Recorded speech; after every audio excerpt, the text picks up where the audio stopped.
तो ये कल हमने जो कॉन्सेप्ट पढ़ा था फ्लक्स का, ठीक है, इलेक्ट्रिक फील्ड के बाद हमने फ्लक्स का जो भी कॉन्सेप्ट देखा था, तो उसके बाद हमने एक क्वेश्चन किया था लास्ट लेक्चर में।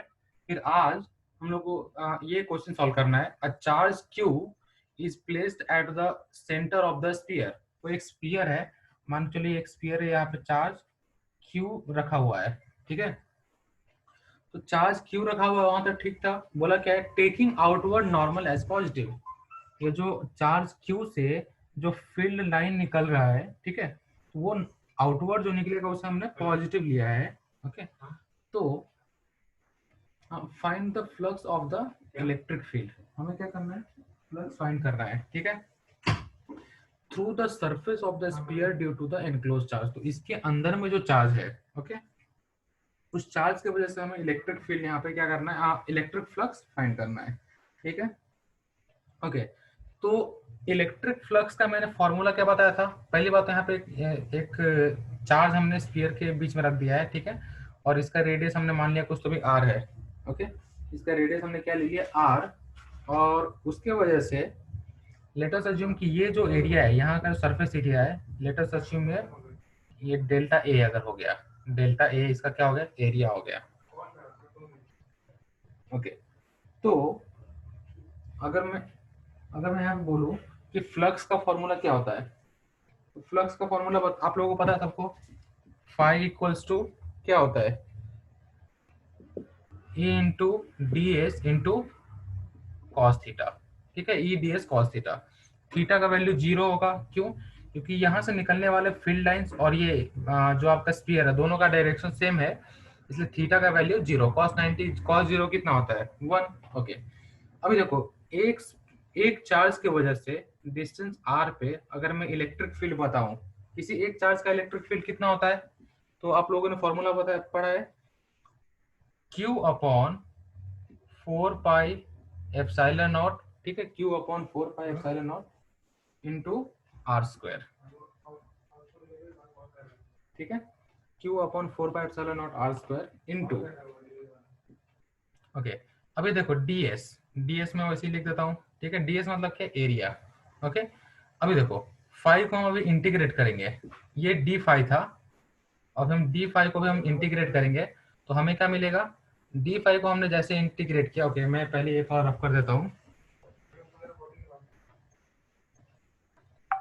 इसको अगर हम इंटीग्रेट करते हैं तो यहाँ से फाइव इक्वल्स टू हमें मिलेगा क्यू इंटू, ये देखो यहाँ पे हमने एक छोटा सा ऐसा एरिया कंसीडर किया था, इसका एरिया हमने दिया था डी ए बोला था इसको,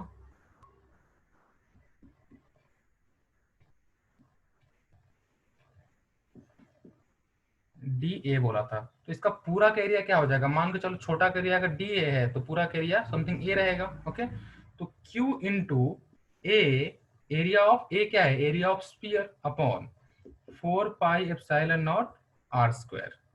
ओके, अभी देखो एरिया ऑफ स्फीयर क्या होता है, एरिया ऑफ स्फीयर का आप सबको फॉर्मूला पता होगा, 4 पाई आर स्क्वायर होता है।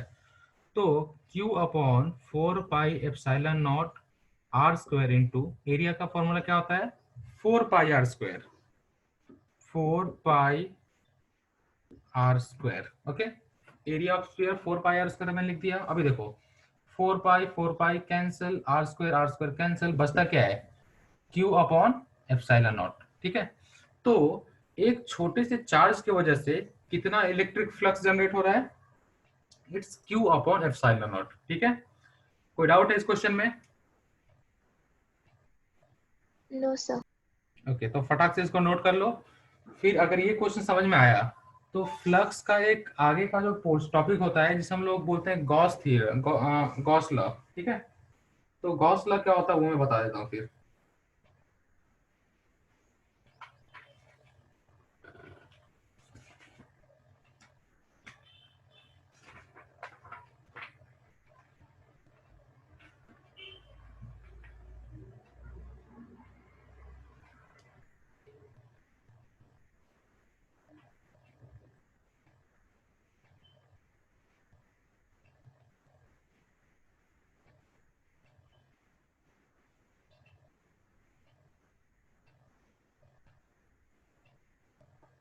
ओके, इसको रफ कर दूं मैं।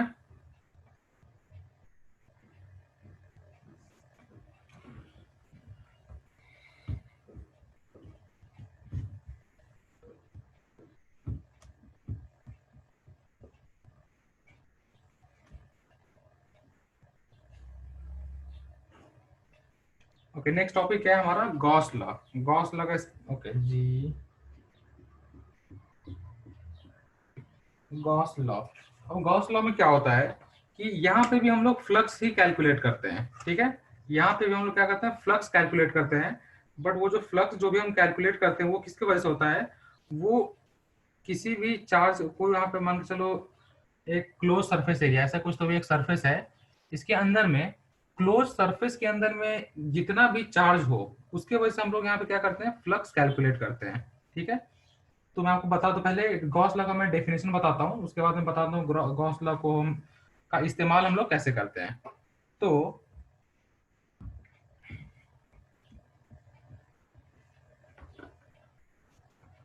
यहाँ पे डेफिनेशन लिखता हूँ, आप लोग भी लिखो। The total electric flux, okay, flux मैंने क्या बताया, मान के चलो ये एक सरफेस एरिया है, तो इसमें से total number of field lines passing, जितने भी लाइन फील्ड लाइंस पास होंगे, इलेक्ट्रिक फील्ड लाइंस, ठीक है, वो उसका जो टोटल सम होता है उसे हम लोग फ्लक्स बोलते हैं, ठीक है। तो उसका जो कैलकुलेशन होता है, उसका कितना अमाउंट है, वो हम लोग फ्लक्स में कैलकुलेट करते हैं। The total electric flux through any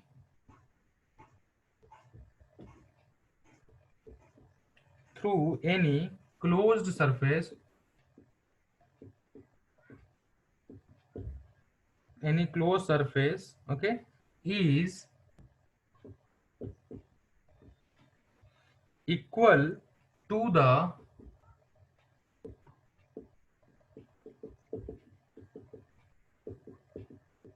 multiplication of 1 upon epsilon not. Epsilon not क्या होता है? परमिटिविटी कांस्टेंट, ठीक है, एंड नेट चार्ज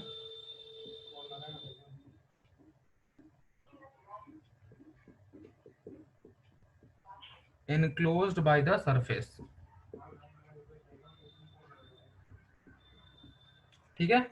तो इलेक्ट्रिक फ्लक्स क्या होता है ये देखो, मान के चलो आपके पास कोई भी एक इरेगुलर एक सरफेस एरिया है, ठीक है, इसके अंदर, इस सरफेस के अंदर जितने भी इसके अंदर, मान के चलो यहाँ पे Q1 Q2 Q3 Q4 Q5 Q6 Q7 Q8, यहाँ पे टोटल 8 चार्जेस है, ठीक है। तो इस सरफेस के अंदर में टोटल जितना भी चार्ज है इसके अंदर में, ठीक है, क्या सरफेस के अंदर में जितना भी चार्ज है उसका सम अपॉन उसका सम, टोटल कितना चार्ज है देखो। ओके, ये जो भी चार्ज का सम ले रहे हो आप, तो उसमें आप चार्ज का सम लेते वक्त आपको क्या करना है, चार्ज का सम लेते वक्त आपको यहाँ पे उसके साइन के साथ लेना है चार्ज का सम, ओके। तो यहाँ पे कितना है, सारे के सारे प्लस है हमारे पास, तो Q7 plus Q3 plus Q4। देखो, the total electric flux through any close surface is equals to the multiplication of 1 upon epsilon nought, ठीक है। तो 1 upon epsilon nought, 1 upon epsilon nought and net charge enclosed by the surface. उस surface के अंदर में, enclosed मतलब क्या होता है, उसके अंदर में क्यू नेट उसके अंदर में कितना, उस सरफेस के अंदर में टोटल कितना चार्ज है, वो हमें अगर कैलकुलेट करना हो तो हम लोग क्या बोलते हैं उसको, क्यू एनक्लोज, चार्ज एनक्लोज। तो इसके अंदर में कितने, Q7 Q3 Q4 है। तो टोटल फ्लक्स कितना मिल रहा है, 1 upon epsilon nought into sum of charges inside the, जो भी आपका सिस्टम है उसके अंदर में, जो भी जैसे यहाँ पे एक इरेगुलर को सिस्टम दिया है उसके अंदर में कितने, 3 चार्जेस है, तो उन तीनों चार्जेस का सम, ठीक है। समझ में आया ये कॉन्सेप्ट?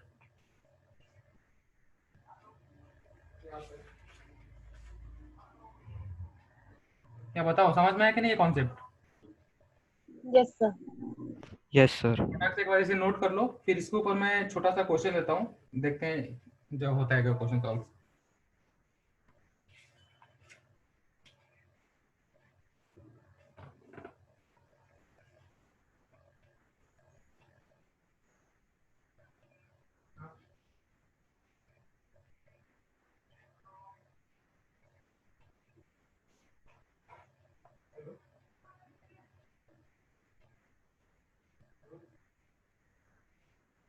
ओके, तो कभी भी क्या करो, फ्लक्स फाइंड करते वक्त एक बात याद रखना कि उसके अंदर में जो टोटल चार्जेस है, सम चार्ज का, ठीक है, वो आपको वहां पे कंसीडर करना है चार्ज का जो साइन है उसके साथ, ठीक है।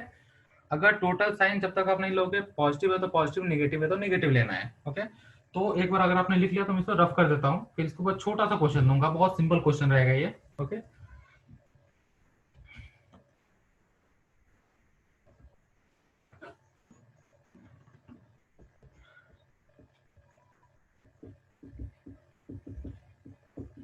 An electric dipole is placed at dipole is placed at an electric dipole is placed at the center of a sphere at the center of a sphere, okay. कोई एक इलेक्ट्रिक डाइपोल है, और dipole क्या है, centre of sphere के पास sphere में रखा हुआ है, okay. Find the electric flux through the sphere, ठीक है। Find the electric flux through the sphere.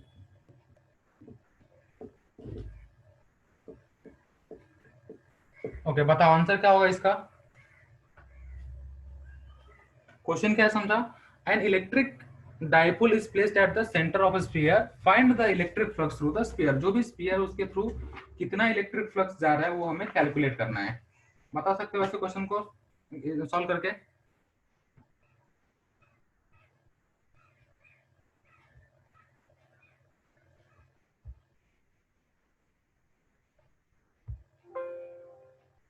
या ट्राई कर रहे हो ना सब।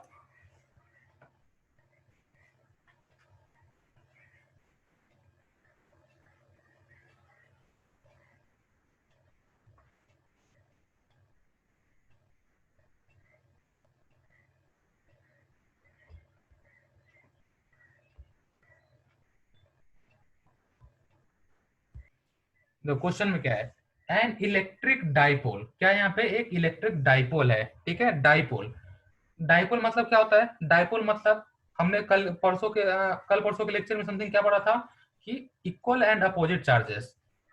अगर यहाँ पे एक प्लस चार्ज है तो दूसरा माइनस चार्ज है, उसके बीच का जो डिस्टेंस है वो बहुत मिनिमम होना चाहिए, बहुत छोटा डिस्टेंस होना चाहिए, ठीक है।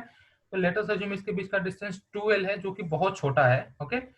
तो दो चार्ज होने चाहिए, बहुत कम सेपरेशन पे रखा होना चाहिए वो, और उनके बीच का डिस्टेंस क्या होना चाहिए, बहुत कम होना चाहिए, ओके, ठीक है। इनका अपोजिट, इक्वल एंड अपोजिट क्या होना चाहिए, इसका डायरेक्शन होना चाहिए, ठीक है। मतलब एक पॉजिटिव चार्ज है, दूसरा नेगेटिव चार्ज होना चाहिए, ठीक है। An electric dipole is placed at the centre of sphere, okay. ये जो डाइपोल है किसी स्फीयर के सेंटर पे रखा हुआ है। तो मान के चलो हमारा स्फीयर अगर ये है, ठीक है, ये हमारा क्या एक स्फीयर है, इसके सेंटर पे मैंने क्या किया, एक डाइपोल रख दिया प्लस, इसका चार्ज माइनस, इसके बीच में 2l का डिस्टेंस, ठीक है, ओके। तो ये क्या है, एक स्फीयर मतलब क्या, एक क्लोज सरफेस हो गया। ये देखो चारों तरफ से बंद है ना स्फीयर, एक स्फीयर मतलब ऐसा एक छोटा सा बॉल होता है, वो ऐसे चारों साइड से बंद होता है, ठीक है।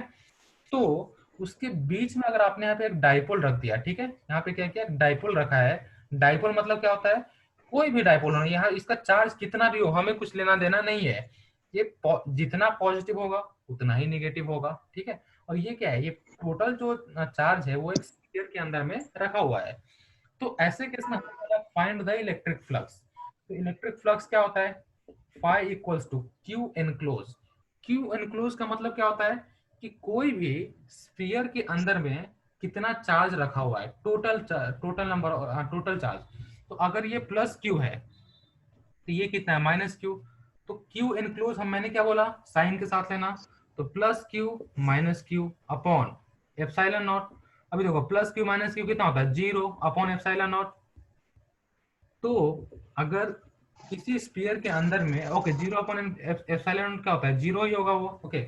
तो किसी भी स्फीयर में या किसी भी क्लोज सरफेस में, कोई भी क्लोज सरफेस हो, अगर वहां पे हमने आप वहां पे कोई एक डाइपोल रख दिया हमने, तो वहां पे इलेक्ट्रिक फील्ड कितना, ओके, इलेक्ट्रिक फ्लक्स कितना होने वाला है, 0 होने वाला है।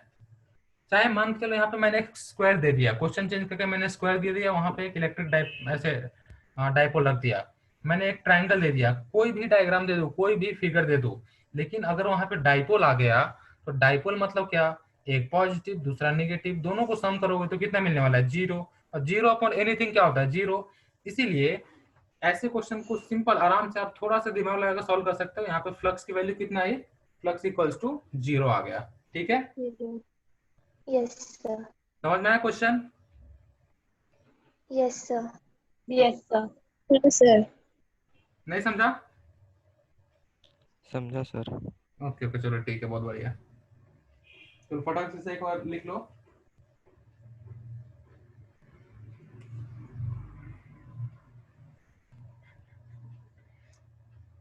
ओके, ये होने के बाद अभी हम लोग क्या करते हैं, गॉस थ्योरम तो मैंने थोड़ा सा बता दिया कि गॉस का फॉर्मूला क्या होता है। ठीक है, Q enclose upon epsilon not, इसको अप्लाई कैसे करने का वो भी हमने देख लिया। लेकिन गॉस थ्योरम के लिए अगर हम लोग स्टडी करते हैं तो गॉस थ्योरम को स्टडी करने के लिए कुछ दो चार छोटे छोटे पॉइंट्स हैं, उसे हमें याद रखना होता है। ठीक है, तो ये लिख लिया सबने?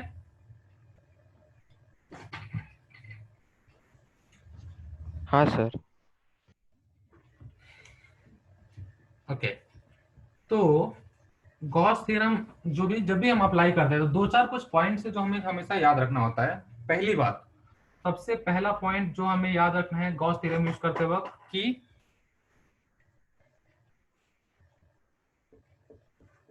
गॉस थ्योरम या गॉस लॉ लिख देता हूं मैं यहाँ पे, law is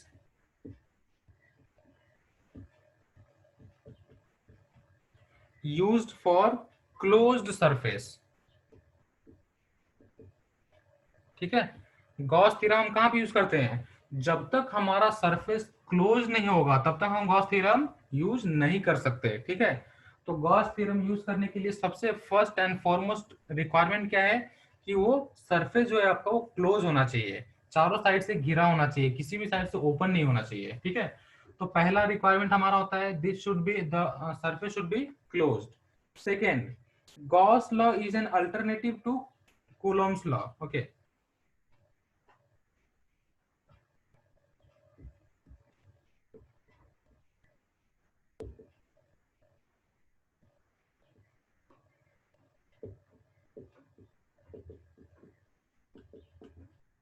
Gauss law is an alternative to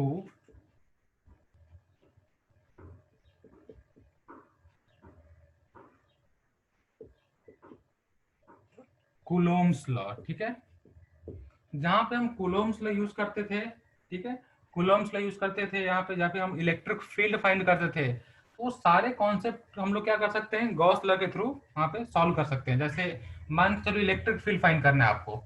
ठीक है, इलेक्ट्रिक फील्ड हमें अगर फाइंड करना है तो मैंने फाई इक्वल्स टू क्या बढ़ाया था? Phi equals to Q into area. Q into area से better E into area, E into area, electric field into area. ठीक है, ये मैंने फाई का वैल्यू बताया था। दूसरा मैंने अभी क्या पढ़ाया? Phi equals to Q enclose Q upon epsilon nought. ठीक है, फाई फाई इक्वल हो जाता है। ठीक है, फाई फाई क्या होता है? इक्वल होता है। तो E into A equals to क्या हुआ? Q upon epsilon nought. ठीक है, अभी देखो एक स्फीयर के लिए अगर एक चार्ज है यहाँ पे, एक चार्ज के अगर मैं आर डिस्टेंस पे अगर उसका इलेक्ट्रिक फील्ड फाइंड करता हूँ, या फिर इसका रेडियस अगर आर का है, ठीक है, तो इसका एरिया कितना होगा? E into 4 pi R square equals to Q nought upon epsilon nought. अगर यहाँ पे क्यू नॉट का चार्ज है तो ई इक्वल्स टू क्या होगा? Q nought upon 4 pi R square into epsilon nought. ये देखो ई का वैल्यू यही पढ़ा था ना हमने, याद है? जब हमने ई का वैल्यू फाइंड किया था, ई इक्वल्स अगर कोई एक पॉइंट चार्ज के वजह हमें इलेक्ट्रिक फील्ड अगर कैलकुलेट करना है तो हमने क्या किया था? E equals to Q nought upon 4 pi epsilon nought हमने सीखा था। और ये हम फ्लक्स के थ्रू भी फाइंड कर सकते हैं। ठीक है, तो ये कॉन्सेप्ट एक है कि जहां पे भी आपको कोलम्स लॉ यूज करना हो या फिर इलेक्ट्रिक फील्ड फाइंड करना हो, वहां पे आप गॉस लॉ का भी यूज कर सकते हो। ठीक है, ओके। इसके बाद थर्ड एक इंपॉर्टेंट पॉइंट होता है, if q enclosed q enclosed is positive, अगर Q एनक्लोज, अगर टोटल चार्ज का जो सम है वो अगर पॉजिटिव होगा, ठीक है, तो क्या होगा, देन फ्लक्स इज आउटवर्ड, ठीक है, फ्लक्स इज आउटवर्ड। लेकिन वही, but if Q enclosed is negative, then flux is inward। अभी देखो ये कैसे, मान के चलो यहाँ पे मैंने एक स्फीयर है मेरे पास, या फिर स्फीयर से बेटर, ओके, एक मेरे पास यहाँ पे Q नॉट का मैंने चार्ज रखा है, Q नॉट, ये पॉजिटिव चार्ज है अगर, तो क्या होगा, यहाँ से फील्ड लाइंस क्या होगा, इससे बाहर जाएगा, है क्या नहीं, फील्ड लाइंस क्या होगा, बाहर जाएगा। याद करो मैंने जब भी तुमको पढ़ाया है इलेक्ट्रिक फील्ड के लाइंस के बारे में, तो अगर मैंने प्लस साइन दिया है तो इसको ऐसे एरो दिया था, और अगर माइनस साइन दिया है तो इसके इनवर्ड एरो दिया था। इसके अगर माइनस साइन रहा उसके अंदर का, अगर टोटल चार्ज अगर निगेटिव रहा तो हम लोग क्या करते हैं, साइन निगेटिव लेते हैं। अगर टोटल चार्ज अगर पॉजिटिव रहा तो हम लोग साइन क्या लेते हैं, पॉजिटिव, मतलब आउटवर्ड लेते हैं। निगेटिव रहा तो इनवर्ड, और पॉजिटिव रहा तो आउटवर्ड। अगर आपका जो भी आपका इलेक्ट्रिक फील्ड लाइंस है वो अगर पॉजिटिव चार्ज है आपका तो फील्ड लाइंस आउटवर्ड जाएगा, अगर नेगेटिव चार्ज है तो वो क्या होगा, इनवर्ड होगा, ठीक है। तो ये याद रखना कि अगर टोटल चार्ज Q एनक्लोज्ड अगर आपका पॉजिटिव आ रहा है, देन आपका जो इलेक्ट्रिक फील्ड लाइंस है वो किधर जाएगा, वो आउटवर्ड जाएगा। अगर इलेक्ट्रिक फील्ड लाइन जाता है तो फ्लक्स भी तो आउटवर्ड जाएगा। क्यों, क्योंकि फ्लक्स हम लोग कैलकुलेट करते हैं total number of electric field lines के थ्रू, ठीक है। तो फील्ड लाइन जितना होगा, जिस डायरेक्शन में होगा, उसी डायरेक्शन में फ्लक्स का भी डायरेक्शन होने वाला है, ठीक है। तो 3 पॉइंट आपने देख लिया। चौथा पॉइंट एक इंपॉर्टेंट है,